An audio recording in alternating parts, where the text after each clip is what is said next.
여러분, 지음 혹은 지음지교라는 고사성어가 있습니다. 그 마음을 헤아리는 친한 벗을 가리킬 때 지음 혹은 지음지교라고 하지요. 이 고사성어의 유래를 알기 위해서는 저희가 중국의 춘추 전국시대까지 거슬러 올라가야 합니다.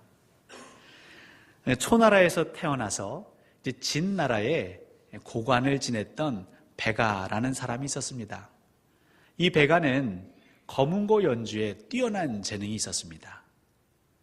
근데 이 백아에게 한 친구가 있었는데 그의 이름은 종자기입니다. 이 종자기는 고관이 아닙니다. 귀족이 아닙니다. 그는 나무꾼이었습니다. 둘이 어떻게 친구가 되었는지는 모르겠지만 이 백아는 종자기가 너무 귀했습니다. 자신의 거문고 연주를 이 종자기는 너무 잘 헤아렸기 때문입니다. 어느 날 백아가 높은 산을 생각하며 거문고를 연주합니다. 그러면 그 연주를 듣던 종자기는 그 산봉우리들이 내 눈앞에 그려지는 것 같소. 참으로 대단한 절경이요 라고 얘기를 하는 것이죠. 또 백아가 흐르는 물을 생각하며 연주를 하면 저렇게 맑게 흐르는 물소리를 들으니 내 마음이 시원해지는구려 라고 하며 주거니 받거니 하는 것이죠. 그렇게 서로의 마음을 알아주고 격려하며 지내다가 어느덧 종자기가 먼저 세상을 떠납니다. 그런데 그 슬픔에 잠긴 나머지 백아가 그만 그 거문고의 줄을 끊어버리는 것이죠. 이유인즉슨 내 거문고 연주를 알아주는 종자기가 더 이상 없기에 나는 거문고 연주를 하지 않겠다. 내 마음을 알아주는 친구가 더 이상 없기에 나는 이 연주를 더 이상 하지 않겠다라는 것입니다. 이 백아는 높은 신하였습니다. 고관이었습니다. 명성이 있습니다. 물질이 있습니다. 힘이 있습니다. 그런데도 자기를 알아주는 친구를 잃자 큰 시름에 빠졌고 그에게 있던 그 재능, 그 거문고 연주를 그만두게 된 것이죠. 여러분, 이 이야기는 그만큼 우리 인생에 있어서 내 마음을 알아주는 사람이 소중하다라는 교훈을 담고 있습니다. 여러분에게는 종지기 같은 친구가 있으십니까? 여러분, 멀리서 찾지 마십시오. 바로 여러분 곁에 있는 분이 사실 종지기 같은 자입니다. 사실 성경을 보면 참 믿음의 선배들 가운데는 좋은 친구들이 있었죠. 지음지교 같은 친구들이 참 많았습니다. 다니엘에게는 세 친구가 있었죠. 하나냐, 미사엘, 아사랴입니다. 다윗에게도 친구가 있었습니다. 요나단입니다. 그럼 왜 이들은 친구 관계를 맺었을까요? 내 마음을 알아주니까요. 내가 힘들고 괴로울 때 내 마음을 알아주기 때문에 그 친구 곁에 가고 싶은 것입니다. 뒤집어서 생각하면요, 사람은 내 마음을 몰라주면 그곳에 가기 싫은 겁니다. 왜 믿지 않는 남편들이 주일이면 산으로 바다로 갈까요? 왜냐하면 그 산이, 그 바다가 내 마음을 알아준다라고 생각하는 거거든요. 왜 자라나는 우리 자녀들 청소년기가 되면 부모 곁에 있지 않으려고 하고 친구 곁으로 가려고 할까요? 내 마음을 알아준다라고 느끼기 때문입니다. 여러분 곁에 친구가 있기를 원하십니까? 우리의 가정에 우리 자녀들이 머물기를 원하십니까? 우리가 섬기는 교회에 주의 권속들이, 성도들이 머물기를 원하십니까? 우리는 마음을 알아줘야 합니다. 상담에서 정말 유익한 단어 한 가지가 있습니다. 그건 뭐냐면 그랬구나라는 단어입니다. 누군가 얘기를 하면 그랬구나 반응해 주는 것이죠. 근데 이게 모두는 아닌데 평균적으로 남자들이 어렵습니다. 무슨 얘기를 하면 왜, 그런데, 어떡하라고? 그냥 그 얘기를 들어주고 그랬구나, 힘들었구나, 슬펐구나, 그냥 공감해주면 되는데 뭘 그걸 가지고 그래. 나는 더한 일도 겪었는데 네가 고생을 덜 해봐서 그렇다라는 식으로 설득하고 설명하려고 우리는 종종 우리의 경험을 앞세울 때가 있죠. 욥은 너무 힘들어하고 있습니다.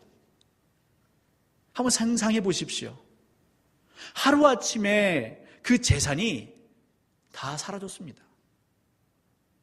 그 노후가 불안해졌습니다.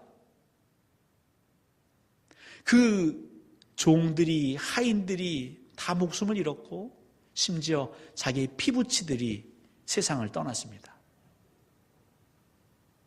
그것으로도 부족해서 그 몸은 심한 병에 걸려서 고통 가운데에 시름시름 앓고 죽어가고 있습니다. 어느 누가 기뻐할 수 있겠습니까? 어느 누가 행복할 수 있겠습니까? 괴롭지요. 심지어 그의 친구들이 이 욥의 소식을 듣고 멀리서 찾아옵니다. 그리고 욥을 봤더니 차마 어떻게 표현할 수 없어서 끔찍해서 일주일 동안 말을 하지 못했다고 합니다. 그 정도로 비참할 대로 비참해진 욥. 욥이 바라는 건 무엇일까요?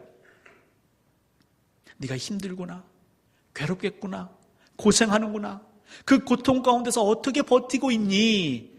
바로 그런 위로의 한마디가 아니었을까요? 그 욥의 마음을 알아주는 그 친구 아니었을까요? 근데 이 욥의 새 친구는요, 잠깐은 너무 놀란 나머지 눈물을 머금었지만 욥이 그 순간 참지 못하고 자기의 생일을 저주하기 시작합니다. 이럴 줄 알았다면 내가 태어나지 않는 것이 더 나을 뻔했는데 라고 하자 그때부터는 얼굴빛이 바뀌더니 그 욥을 향해서 잔소리를 해대기 시작하는 것이죠. 네가 그 정도로 고통스럽구나 라고 위로하는 것이 아니라 어떻게 여호와 하나님을 믿어왔던 경건의 사람으로서 네가 그런 얘기를 할 수 있느냐? 어떻게 그런 불경스러운 얘기를 할 수 있느냐? 생사화복은 하나님께 달린 것인데 네가 어떻게 그 목숨을 가지고 노혼할 수 있느냐? 그때부터 엘르바스와 이 빌닷과 소발은 끊임없이 이 욥을 향해서 권면하기 시작합니다. 물론 성경을 가지고 말씀을 가지고 지혜와 지식을 가지고 그에게 다가가지만 욥은 위로가 되지 않습니다. 그렇게 오늘 본문 23장까지 오는 것이죠. 오늘 욥이 얘기하는 것이죠. 뭐라고 얘기하고 있습니까? 오늘도 내게 반항하는 마음과 근심이 있나니. 이 표현은 좀 더 원문에 가깝게 보자면 나는 지금 불평하고 있습니다. 나는 지금 탄식하고 신음하고 있습니다. 근데 그것을 예전에는 묵묵히 내가 내 마음속에 감추어두고 묻어두었지만 이젠 더 이상 그렇게 하지 않겠습니다. 저는 이걸 드러내겠습니다. 표현하겠습니다. 표시하겠습니다. 반항하겠습니다. 욥은 동방의 의인이라고 했고요. 그는 온전한 자라고 하나님은 그를 평가하셨습니다. 근데 여기 온전한 자라는 그 온전함에는 조용한이라는 의미가 있습니다. 심지어 그의 자녀들이 다 죽은 후에 욥이 고백합니다. 내가 하나님을 향하여서 입으로 범죄하지 않겠다. 하나님을 원망하지 않겠다라고 말했던 욥입니다. 그런데 오늘 23장에서는 뭐라고 말하고 있냐면 내가 하나님을 원망하겠다는 것이죠. 더 이상 참지 않겠다는 것입니다. 내 마음에 그 슬픔과 그 억울함을 가다두지 않겠다는 것이죠. 왜냐하면 너무 고통스럽기 때문에. 욥이 하는 반항은 어떤 의미에서는 긍정적인 것입니다. 우리 자녀들이 사춘기를 맞이하면요, 그 천사 같고 그 맑고 곱던 아이들이요, 이제 말이 거칠어지기 시작합니다. 엄마 아빠 말씀에 예하던 아이들이 왜요? 싫어요? 토라지기 시작합니다. 그리고 엄마 아빠 가슴에 비수를 꽂기 시작합니다. 자기의 감정을 표현하기 시작합니다. 그럼 어른들은 그걸 뭐라고 하냐면 너 지금 엄마한테 반항하는 거야? 근데 사실 반항이 아니라 그 아이가 느끼는 것을 드러내는 것이죠. 바로 그때 우리가 할 수 있는 건 무엇입니까? 그랬구나. 너 지금 화가 났구나. 힘들구나. 괴롭구나. 근데 부모가 그게 쉽습니까? 어디서 배워먹은 버르장머리야? 우리는 윽박지르죠.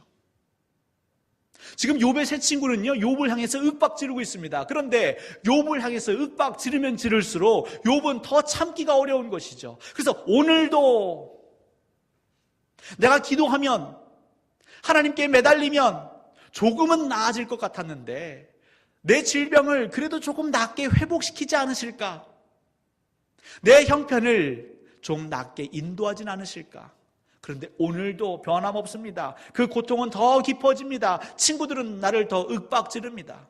욥은 참을 수가 없습니다. 그래서 반항하는 것이죠. 괴롭습니다. 이 어찌된 일입니까? 여러분, 사실 이 반항은 꼭 나쁜 것이 아닙니다. 우리의 실존을 찾아가는 것입니다. 솔직함을 회복하는 것입니다. 예수를 믿고 10년, 20년 정말 경건하게 살아가는 가운데에도 여전히 변함없이 나를 찌르고 힘들게 하는 육체의 가시가 있으십니까? 여러분, 가정과 일터 가운데 풀리지 않는 캐캐 묵은 그 문제가 있으십니까? 이전에는 그것을 묵묵히 참아왔지만 참고 또 참고 기도하는데도 내 안에 소망이 아니라 괴로움만이 쌓이십니까? 여러분, 터쳐내십시오. 욥이 23장에 터쳐내기에 욥기 후반절에 가면 그가 고백하는 것입니다. 이전에는 내가 주를 귀로만 들었지만 이제는 내가 하나님을 눈으로 배웠습니다. 좀 더 하나님을 친밀하게 알 수 있는 그 과정에는 무엇이 있냐면 내 마음의 형편을 다 토해내는 것이죠. 그것이 때로는 반항처럼 보이고 거친 모습처럼 보이겠지만 하나님은 그 모습도 사용하십니다.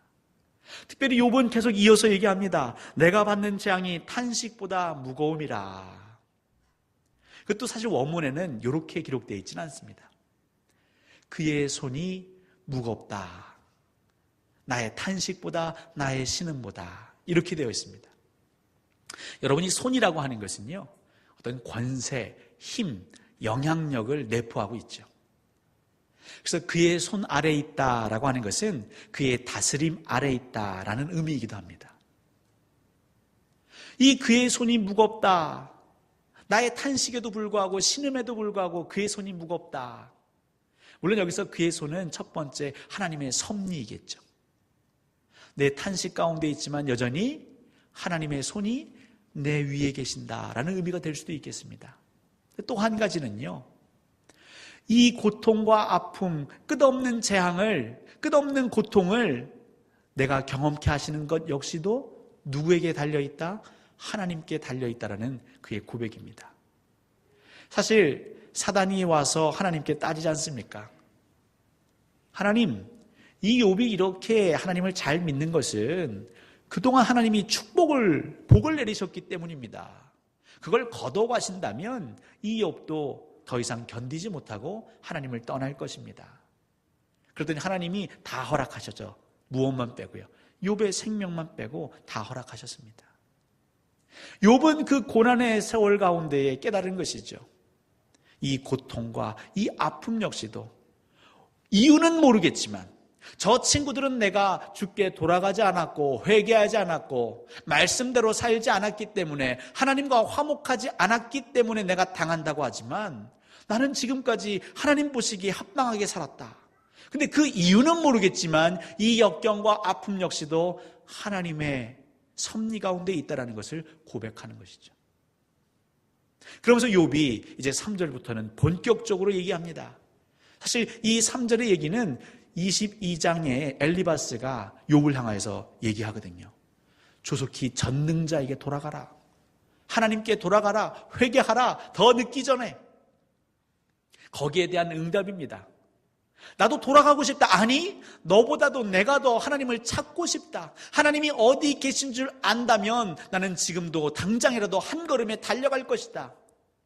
왜냐하면 하나님이 계신 그 자리에서 나는 이미 내가 해야 할 말들을 다 준비하고 있다는 것이죠. 하나님, 어찌하여서 내게 이런 아픔을 허락하십니까? 제가 하나하나 다 얘기할 테이니 여기에 대해서 하나님 말씀해 주십시오. 저는 들을 준비가 되어 있습니다.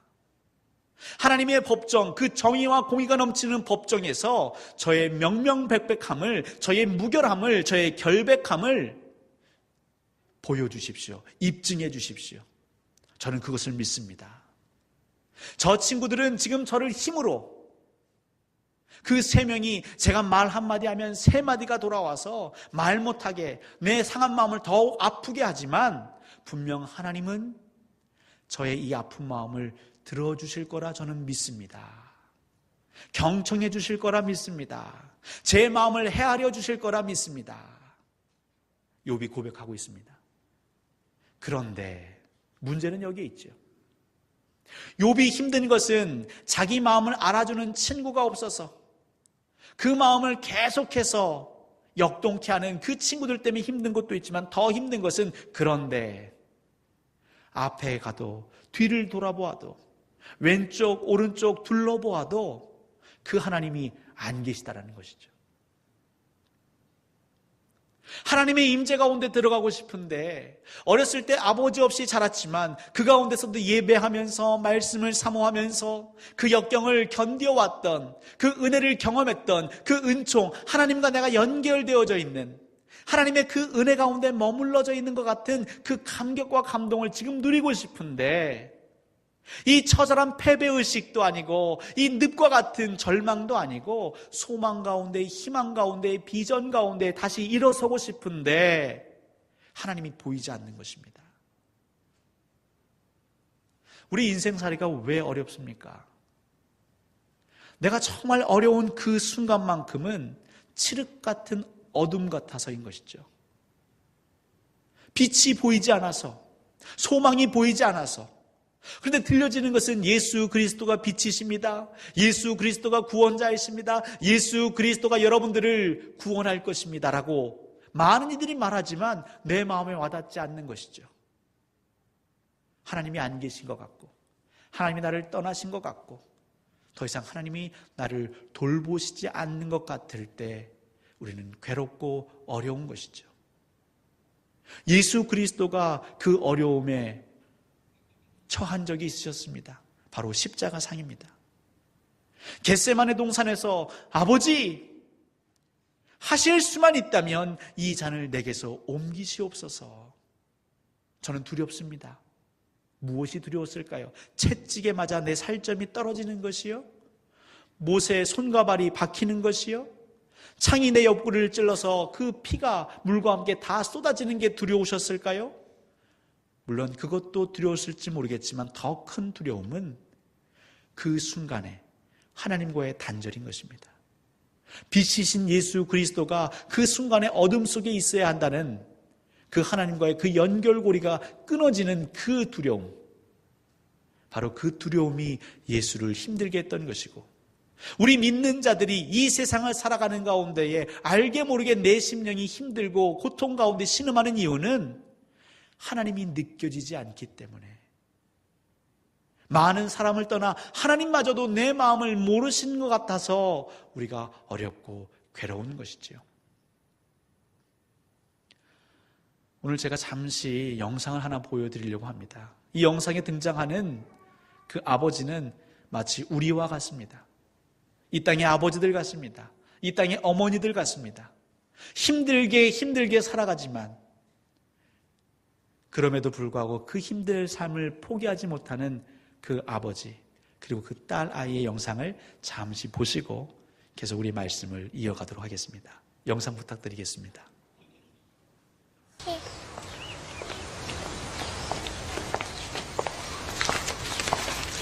Daddy is the sweetest daddy in the world. Daddy is the most handsome, the smartest,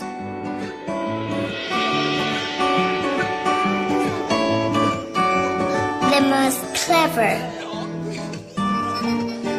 the kindest.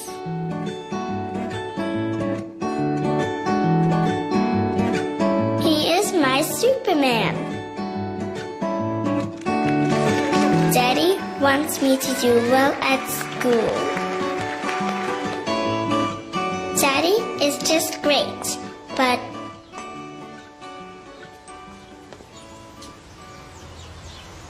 he lies.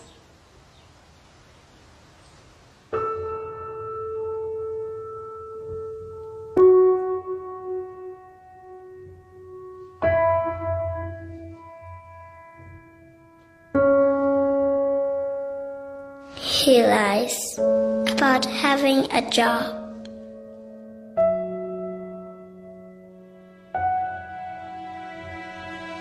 He lies about having money.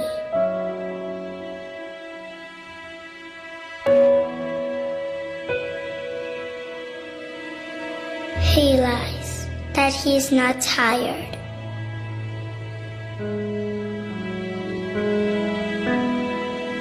He lies that he's not hungry. He lies that we have everything.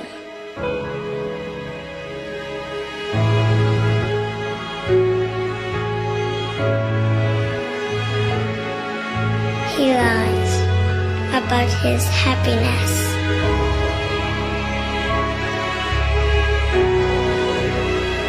He lies because of me.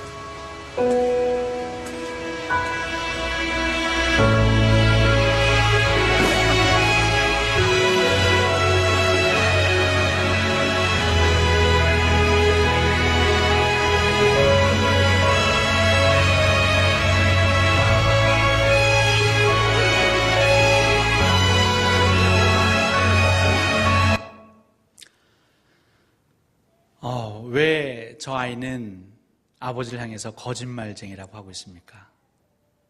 왜 아버지는 거짓말하고 있습니까? 왜 he lies? 그는 아버지가 무엇 해야 되는지를 알았기 때문입니다. 아버지는 힘들어도 자식을 위해 그 삶의 자리를 지켜야 하기 때문입니다. 아버지는 자녀가 무엇을 원하는지 알기 때문에 he lies, 거짓말하는 것처럼 보이는 것이죠. 그 아버지는 그 사랑과 희생의 가치가 무엇인지를 알기 때문에 he lies, 거짓말하는 것입니다. 아무도 모르는 줄 알았습니다. 자기의 신음과 고통과 그 역경과 그 치욕과 모멸을 모르는 줄 알았습니다. 그러나 she knows, 그 소녀는 알았습니다. 아빠가 나를 얼마나 사랑하시는지, 나를 얼마나 귀히 여기는지, 얼마나 고생하며 살고 있는지 그녀는 알았습니다. 저 작은 소녀의 그 헤아림이 저 아버지에게 위로가 되는 것이죠. 욥은 괴로웠습니다. 우리의 삶에도 괴로움이 있습니다. 그런데 아무도 모르는 줄 알았지만 분명한 건 하나님이 알고 계십니다. 욥기 23장 10절입니다. But he knows the way that I take. 내가 가고 있는, 내가 걸어가는 이 길을 하나님이 다 아십니다. 내가 이 길을 가는 가운데에 고통과 괴로움을 하나님이 다 아십니다. 내가 얼마나 많은 치욕과 모멸감 가운데 살아가는지 내 무기력함을 하나님은 다 아십니다. 그래서 나는 힘들지만, 괴롭지만, 여전히 변화된 것 없는 그 형편과 상황이지만 저는 하나님을 믿습니다. 그것이 욥의 고백인 것이죠. 여러분, 하나님은 여러분의 그 길을 알고 계십니다. 하나님은 여러분의 마음을 헤아리고 계십니다. 그가 몰라주시는 것 같고, 그가 내 곁에 안 계신 것 같고, 나는 혼자인 것 같고, 끊임없이 나는 정말 수많은 어려움과 환난 가운데 외톨이처럼 있는 것처럼 보이지만 하나님은 아십니다. He knows. 이제 하나님 우리에게 말씀하시는 것이죠. 내가 너희들의 형편을 알아주는 것처럼, 너희들의 마음을 헤아려 주는 것처럼 너희도 너희 곁에 있는 형제 자매의 그 마음을 알아주렴. 그랬구나. 여러분, 오늘 예배를 마치시고 여러분의 가정에 돌아가셔서 혹은 멀리 떨어져 계신 여러분의 어머님께, 부모님께 전화하셔서 그러셨군요, 그랬군요, 그 마음을 보듬어 안아주실 때에 다시 우리의 가정은, 또 우리의 일터는, 또 우리의 교회는 사람들이 오고 싶을 것입니다. 그 복음이 듣고 싶을 것입니다. 그리고 다시금 힘을 내서 그 하나님의 나라를 위해 우리는 경주할 수 있을 것입니다. 우리를 아시는 하나님, 그 하나님과 또 우리의 삶을 살아가시기를 주님의 이름으로 간절히 소원합니다.